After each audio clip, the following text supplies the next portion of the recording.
Hey there, Rappies. Rapper9198 here, and welcome to another edition of Ryan's Day Reading. So today we're reading Chapter 4 of Bridge to Terabithia, Rulers of Terabithia. So here we go. Because school had started on the first Tuesday after Labor Day, it was a short week.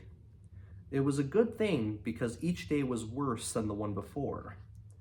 Leslie continued to join the boys at recess, and every day she won. By Friday, a number of the 4th and 5th grade boys had already drifted away to play King of the Mountain on the slope between the two fields. Since there were only a handful left, they didn't even have to have heats, which took away a lot of the suspense. Running wasn't fun anymore, and it was all Leslie's fault. Jess knew now that he would never be the best runner of the 4th and 5th grades, and his only consolation was that neither would Gary Fulcher. They went through the motions of the contest on Friday, but when it was over and Leslie had won again, everyone sort of knew without saying so that it was the end of the races. At least it was Friday, and Miss Edmonds was back. The 5th grade had music right after recess. Jess had passed Miss Edmonds in the hall earlier in the day, and she had stopped him and made a fuss over him. "Did you keep drawing this summer?" "Yes, ma'am." "May I see your pictures, or are they private?" Jess shoved his hair off his red forehead. "I'll show you 'em." She smiled her beautiful, even-toothed smile and shook her shining hair back off her shoulders. "Great," she said. "See you." He nodded and smiled back. Even his toes had felt warm and tingly. Now, as he sat on the rug in the teacher's room, the same warm feeling swept through him at the sound of her voice. Even her ordinary speaking voice bubbled up from inside her, rich and melodic. Miss Edmonds fiddled a minute with her guitar, talking as she tightened the strings to the jingling of her bracelets and the thrumming of chords. She was in her jeans as usual, and sat there cross-legged in front of them, as though that was the way teachers always did. She asked a few of the kids how they were and how their summer had been. They kind of mumbled back. She didn't speak directly to Jess, but she gave him a look with those blue eyes of hers that made him zing like one of the strings she was strumming. She took note of Leslie and asked for an introduction. Which one of the girls Prisley gave? She then smiled at Leslie, and Leslie smiled back. The first time Jess could remember seeing Leslie smile since she won the race on Tuesday. "What do you like to sing, Leslie?" "Oh, anything." Miss Edmonds picked a few odd chords and then began to sing, more quietly than usual for that particular song. On "I see a land bright and clear, and the time's coming near, when we'll live in this land, you and me, hand in hand." People began to join in, quietly at first to match her mood, but as the song built up at the end, their voices did as well. So by that time, they all got to the final, "Free to be you and me." The whole school could hear them. Caught in the pure delight of it, Jess turned and his eyes met Leslie's. He smiled at her. What the heck? There wasn't any reason he couldn't. What was he scared of anyhow? Lord, sometimes he acted like the original yellow-bellied sapsucker. He nodded and smiled again. She smiled back. He felt there in the teacher's room that it was the beginning of a new season in his life, and he chose deliberately to make it so. He did not have to make any announcement to Leslie that he had changed his mind about her. She already knew it. She plunked herself down beside him on the bus and squeezed over closer to him to make room for Maybelle on the same seat. She talked about Arlington, about the huge suburban school she used to go to with its gorgeous music room, but not a single teacher in it as beautiful or as nice as Miss Edmonds. You had a gym? Yeah, I think all the schools did, or most of them anyway. She sighed. I really miss it. I'm pretty good at gymnastics. I guess you hate it here. Yeah. She was quiet for a moment, thinking, just decided about her former school, which he saw as bright and new with a gleaming gymnasium larger than the one at the consolidated high school. I guess you had a lot of friends there too. Yeah. Why'd you come here? My parents are reassessing their value structure. Huh? They decided they were too hooked on money and success, so they bought that old farm and they're going to farm it and think about what's important. Jess was staring at her with his mouth open. He knew it and he couldn't help himself. It was the most ridiculous thing he had ever heard. But you're the one that's gotta pay. Yeah. Why don't they think about you? We talked it over, she explained patiently. I wanted to come too. She looked past him out the window. You never know ahead of time what something's really going to be like. The bus had stopped. Leslie took Maybelle's hand and led her off. Jess followed, still trying to figure out why two grown people and a smart girl like Leslie wanted to leave a comfortable life in the suburbs for a place like this. They watched the bus roar off. You can't make a go of a farm nowadays, you know, he said finally. My dad has to go to Washington to work, or we wouldn't have enough money. Money is not the problem. Sure, it's the problem. I mean, she said stiffly, not for us. It took him a minute to catch on. He did not know people for whom money was not the problem. Oh. He tried to remember not to talk about money with her after that. But Leslie had other problems at Lark Creek that caused more of a rumpus than lack of money. There was the matter of television. It started with Mrs. Myers reading out loud a composition that Leslie had written about her hobby. Everyone had had to write a paper about his or her favorite hobby. Jess had written about football, which he really hated, but he had enough brains to know that if he said drawing, everyone would laugh at him. Most of the boys swore that watching the Washington Redskins on TV was their favorite hobby. The girls were divided. Those who didn't care much about what Mrs. Myers thought chose watching those game shows on TV, and those like Wanda K. Moore, who were still aiming for A's, chose reading good books. But Mrs. Myers didn't read anyone's paper out loud except Leslie's. I want to read this composition out loud for two reasons. One, it is beautifully written. And two, it tells about an unusual hobby for a girl. Mrs. Myers beamed her first day smile at Leslie. Leslie stared at her desk. Being Mrs. Myers' pet was pure poison at Lark Creek. Scuba Diving by Leslie Burke. Mrs. Myers' sharp voice cut Leslie's sentences into funny little phrases. But even so, the power of Leslie's words drew Jess with her under the dark water. Suddenly, she could hardly breathe. Suppose you went down under and your mask filled all up with water and you couldn't get to the top in time. He was choking and sweating. He tried to push down his panic. This was Leslie Burke's favorite hobby. Nobody would make up scuba diving to be their favorite hobby if it wasn't so. That meant Leslie did it a lot. that she wasn't scared of going deep, deep down in a world of no air and little light. Lord, he was such a coward. How could he be in all a tremble? How could he be all in a tremble just listening to Mrs. Myers read about it?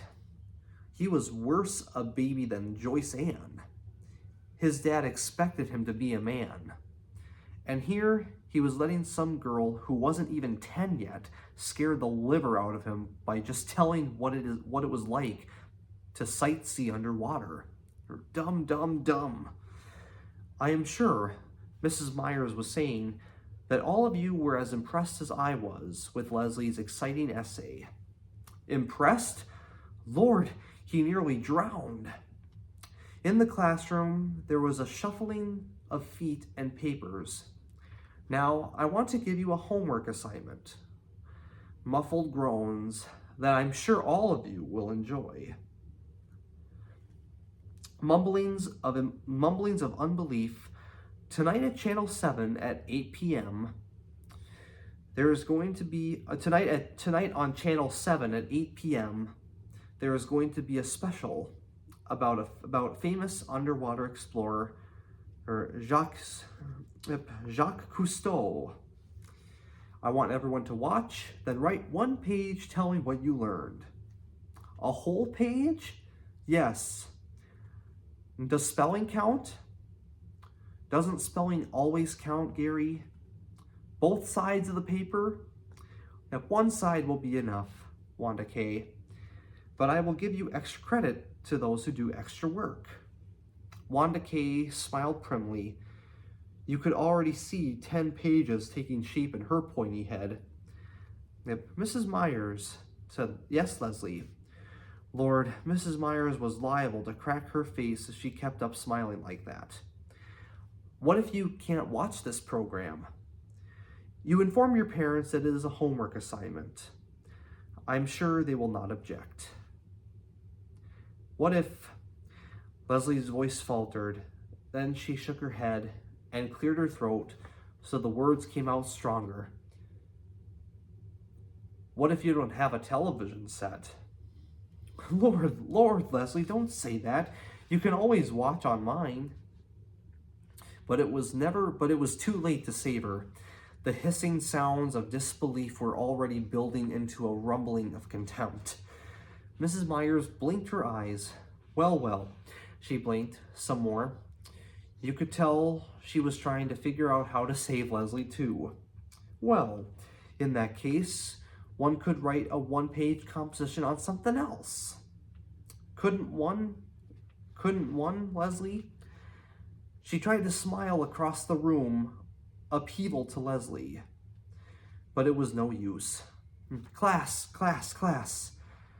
Her Leslie smile shifted suddenly and ominously into a scowl that silenced the storm. She handed out ditto sheets of arithmetic problems. Jess stole a look at Leslie. Her face, bent low over the math sheet, was red and fierce.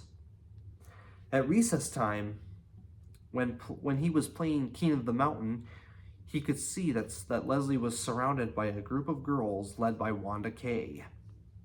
He couldn't hear what they were saying, but he could tell by the proud way Leslie was throwing her head back at the others were making fun of her.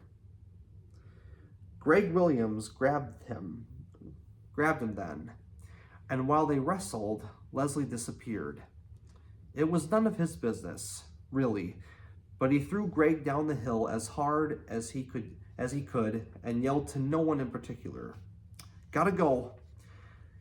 He stationed himself across from the girls' room. Leslie came out in a few minutes. He could tell she had been crying. Hey, Leslie, he called softly. Go away. She turned abruptly and headed the other way in a fast walk. With an eye on the office door, he ran after her. Nobody was supposed to be in the halls during recess. Leslie, what's the matter? You know perfectly well what's the matter, Jess Aarons. Yeah. He rubbed his hair. If you just kept your mouth shut, you can always watch at mine. But she had wheeled around again and was zooming down the hall. Before he could finish the sentence and catch up with her, she was swinging the door to the girls' room right at his nose. Jess slunk out of the building. He couldn't risk Mr. Turner catching him hanging around the girls' room as though he was some kind of pervert or something. After school, Leslie got on the bus before he did and went straight to the corner of the lawn back seat, right to the 7th grader's seat. He jerked his head at her to warn her to come farther up front, but she wouldn't even look at him. He could see the 7th graders headed for the bus, the huge, bossy, bosomy girls, and the mean, skinny, narrow-eyed boys. They'd kill her for sitting in their territory. He jumped up and ran to the back and grabbed Leslie by the arm. "You gotta come up to your regular seat, Leslie." Even as he spoke, he could feel the bigger kids pushing up behind him, down the narrow aisle. Indeed, Janice Avery, who, among all the 7th graders, was the one person who devoted her entire life to scaring the wits out of anyone smaller than she, was right behind him. "Move, kid," she said. He planted his body as firmly as he could, although his heart was knocking at his Adam's apple. "Come on, Leslie," he said, and then he made himself turn and give Janice Avery one of those lookovers from frizz blonde hair past too tight blouse and broad-beamed jeans to gigantic sneakers. When he finished, he swallowed, stared straight up into her scowling face, and said almost steadily, "Don't look like there'll be a room across the back here for you and Janice Avery." Somebody hooted, "Weight Watchers is waiting for you, Janice." Janice's eyes were hate mad, but she moved aside for Jess and Leslie to make their way past her to their regular seat. Leslie glanced back as they sat down, and then leaned over. "She's going to get you for that, Jess. Boy, she is mad." Jess warmed to the tone of respect in Leslie's voice, but he didn't dare look back. "Heck," he said, "you think I'm going to let some dumb cow like that scare me?" By the time they got off the bus, he could finally send a swallow past his Adam's apple without choking. He even gave a little wave at the back seat as the bus pulled off. Leslie was grinning at him over Maybelle's head. "Well," he said happily, "see ya." "Hey, do you think we could do something this afternoon?" "Me too. I want to do something too," Maybelle shrilled. Jess looked at Leslie. No was in her eyes. "Not this time, Maybelle. Leslie and I got something we got to do just by ourselves today. You can carry my books home and tell Mama I'm over at Burke's, okay? You ain't got nothing to do. You ain't even planted nothing." Leslie came and leaned over Maybelle, putting her hand on the little girl's thin shoulder. "Maybelle, would you like some new paper dolls?" Maybelle slid her eyes around suspiciously. "What kind?" Life in colonial America. Maybelle shook her head. "I want Bride or Miss America." "You can pretend these are bride paper dolls. They have lots of beautiful lawn dresses." "What's the matter with them?" "Nothing. They're brand new." How come you don't want if they're so great? How come you don't want them if they're so great?" "When you're my age," Leslie gave a little sigh, "you just don't play with paper dolls anymore. My grandmother sent me these. You know how it is. Grandmothers just forget you're growing up." Maybelle's one living grandmother was in Georgia and never sent her anything. "You already punched them out." "No, honestly. And all the clothes punch out too. You don't have to use scissors." They could see she was weakening. How about, Jess began, you coming down and taking a look at them? And if they suit you, you can take them along home with you when you go to tell Mama where I am. After they had watched Maybelle tearing up the hill, clutching her new treasure, Jess and Leslie turned and ran up over the empty field behind the old Perkins place and down to the dry creek bed that separated farmland from the woods. There was an old crab apple tree there, just at the bank of the creek bed from which someone long forgotten had hung a rope. They took turns swinging across the gully on a rope. It was a glorious autumn day, and if you looked up as you swung, it gave you the feeling of floating. Jess leaned back and drank in the rich, clear color of the sky. He was drifting like a fat, white, lazy cloud back and forth across the blue. Do you know what we need? Leslie called to him. Intoxicated as he was with the heavens, he couldn't imagine needing anything on earth. We need a place, she said, just for us. It would be so secret that we would never tell anyone in the whole world about it. Jess came swinging back and dragged his feet to stop. She lowered her voice almost to a whisper.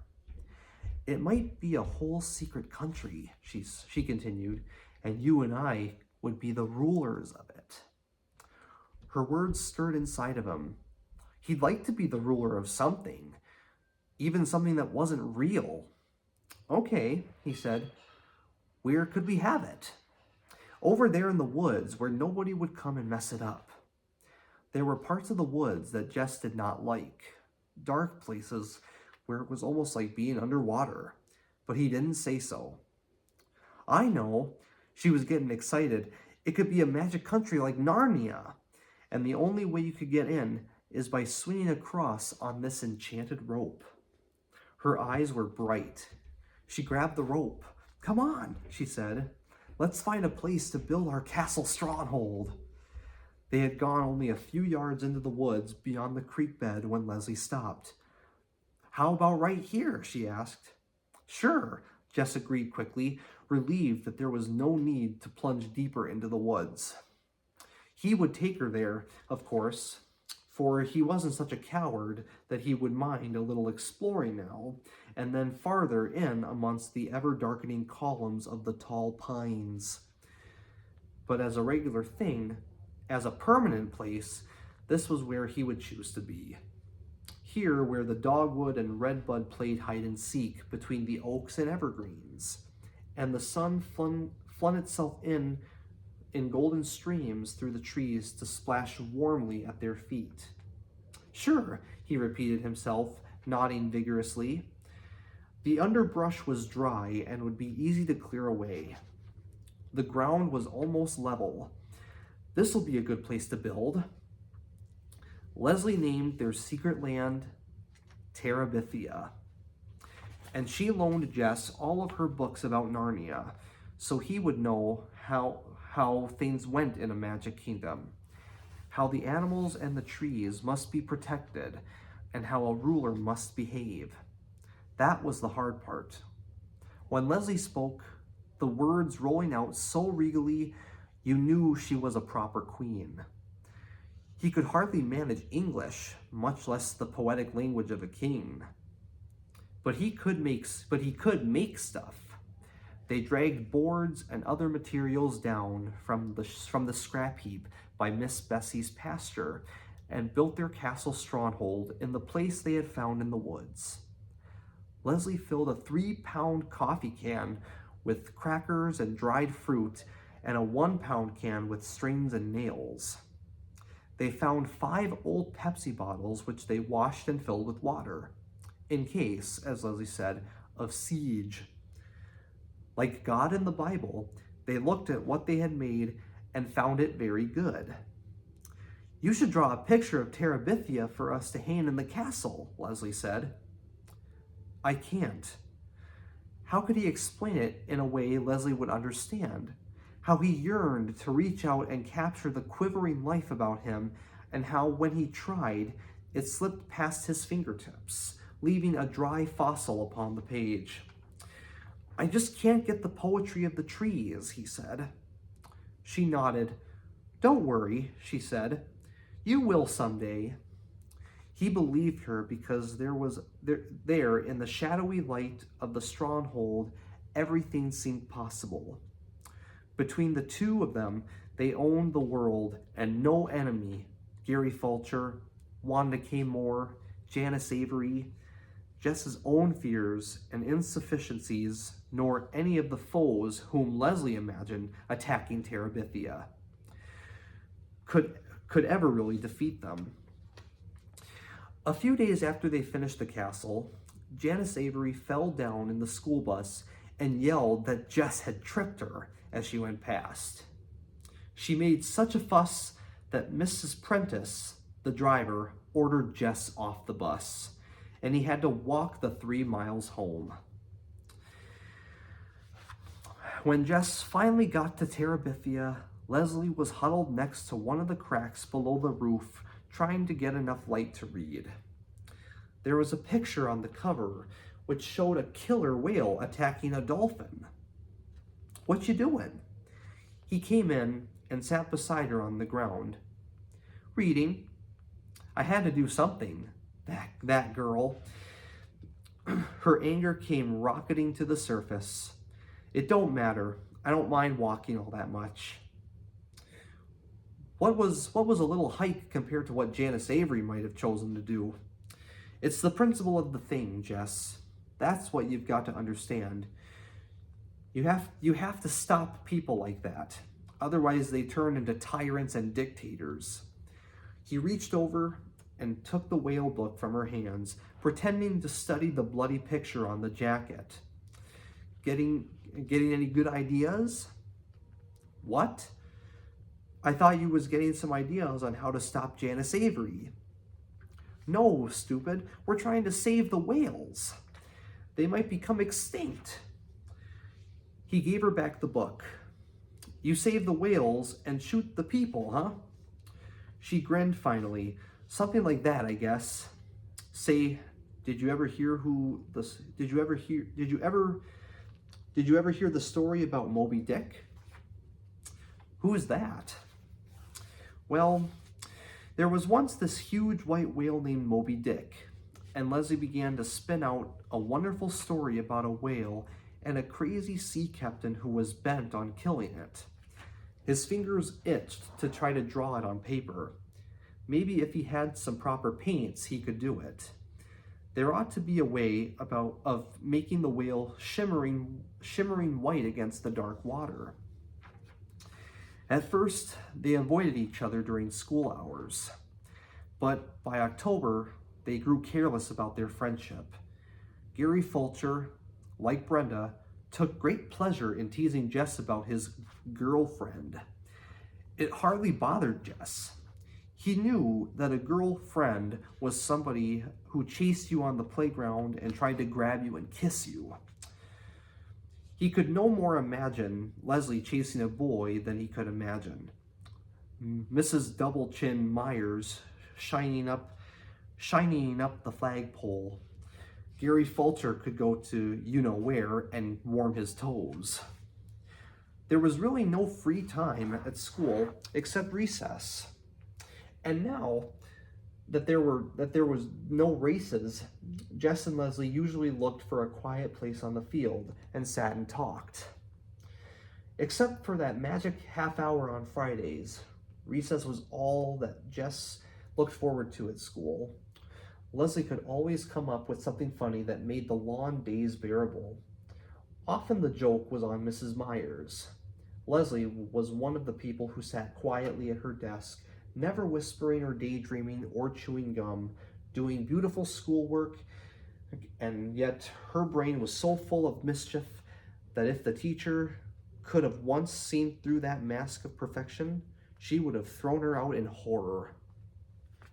Jess could hardly keep a straight face in class, just trying to imagine what might be going on behind that angelic look of Leslie's.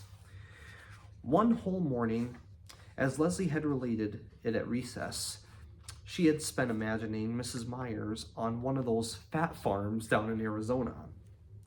In her fantasy, Mrs. Myers was one of the foodaholics who would hide bits of candy bars in odd places, up the hot water faucet, only to be found and publicly humiliated before all the other fat ladies. That afternoon, Jess kept having visions of Mrs. Myers dressed only in a pink corset being weighed in. "You've been cheating again, Gussie," the tall, skinny directress was saying. Mrs. Myers was on the verge of tears. "Jess Aarons," the teacher's sharp voice punctured his daydream. He couldn't look Mrs. Myers straight in her pudgy face. He'd crack up. He set his sight on her uneven hemline. "Yes, ma'am." He was going to have to get coaching from Leslie. Mrs. Myers always caught him when his mind was on vacation, but she never seemed to suspect Leslie of not paying attention. He sneaked a glance up that way. Leslie was totally absorbed in her geography book, or so it would appear to anyone who didn't know. Terabithia was cold in November. They didn't dare build a fire in the castle, though sometimes they would build one outside and huddle around it. For a while, Leslie had been able to keep 2 sleeping bags in the stronghold, but around the 1st of December, her father noticed their absence, and she had to take them back. Actually, Jess made her take them back. It was not that he was afraid of the Burkes exactly. Leslie's parents were young, with straight white teeth and lots of hair, both of them. Leslie called them Judy and Bill, which bothered Jess more than he wanted it to. It was none of his business what Leslie called her parents, but he just couldn't get used to it. Both of the Burkes were writers. Mrs. Burke wrote novels and, according to Leslie, was more famous than Mr. Burke, who wrote about politics. It was really something to see. It was to see the shelf that had their books on it. Mrs. Burke was Judith Hancock on the cover, which threw you at first, but then, if you looked on the back, there was her picture looking very young and serious. Mr. Burke was going back and forth to Washington to finish a book he was working on with someone else. But he had promised Leslie that after Christmas, he would stay home and fix up the house and plant his garden and listen to music and read books out loud and write only in his spare time. They didn't look like Jess's idea of rich, but even he could tell that the jeans they wore had not come off the counter at Newberry's. There was no TV at the Burkes, but there were mountains of records and a stereo set that looked like something off Star Trek. And although their car was small and dusty, it was Italian and looked expensive too. They were always nice to Jess when he went over, but then they would suddenly begin talking about French politics or string quartets, which he at first thought was a square box made out of string. Or how to save the Timberwolves or Redwoods or singing whales, and how he was scared to open his mouth and show once and for all how dumb he was. He wasn't comfortable having Leslie at his house either. Joyce Ann would stare, her index finger pulling down her mouth and making her drool. Brenda and Ellie always managed some remark about girlfriend. His mother acted stiff and funny, just the way she did when she had to go up to school about something. Later, she would refer to Leslie's tacky clothes. Leslie always wore pants, even to school. Her hair was shorter than a boy's. Her parents were hardly more than hippies. Maybelle either tried to push in with them and Leslie or sulked at being left out.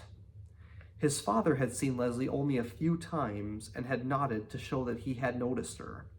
But his mother said that she was sure he was fretting that his only son did nothing but play with girls, and they both were worried about what would become of it. Jess didn't concern himself with that, didn't concern himself with what would become of it. For the first time in his life, he got up every morning with something to look forward to. Leslie was more than his friend. She was his other, more exciting self, his way to Terabithia and all the worlds beyond. Terabithia was their secret, which was a good thing, for how could Jess have ever explained it to an outsider? Just walking down the hill toward the woods made something warm and liquid steal through his body. The closer he came to the dry creek bed and the crabapple tree rope, the more he could feel the beating of his heart. He grabbed the end of the rope and swung out toward the other bank with a kind of wild exhilaration and landed gently on his feet, taller and stronger and wiser in that mysterious land. Leslie's favorite place besides the castle stronghold was the pine forest. There, the trees grew so thick at the top that the sunshine was veiled. No low bush or grass could grow in that dim light, so the ground was carpeted with golden needles. I used to think this place was haunted, Jess had confessed to Leslie the first afternoon he had revved up his courage to bring her there. Oh, but it is, she said. But you don't have to be scared. It's not haunted with evil things. How do you know? You can just feel it. Listen. At first, he heard only the stillness, but it was the stillness that had always frightened him before. But this time it was like the moment after Miss Edmonds finished a song, just after the chords hummed down to silence. Leslie was right. They stood there, not moving, not wanting the swish of dry needles beneath their feet to break the spell. Far away from their former world came the cry of geese heading southward. Leslie took a deep breath. This is not an ordinary place, she whispered. Even the rulers of Terabithia come into it only at times of greatest sorrow or of greatest joy. We must strive to keep it sacred. It would not do to disturb the spirits. He nodded, and without speaking, they went back to the creek bank where they shared together a solemn meal of crackers and dried fruit. All right, and that is the end of chapter 4. Thank you, Rappies, again. Hope you guys really enjoyed it. And then stay tuned for next time when we go into chapter 5, The Giant Killers. Can't wait. All right, thanks, Rappies, again very much, and see you next time.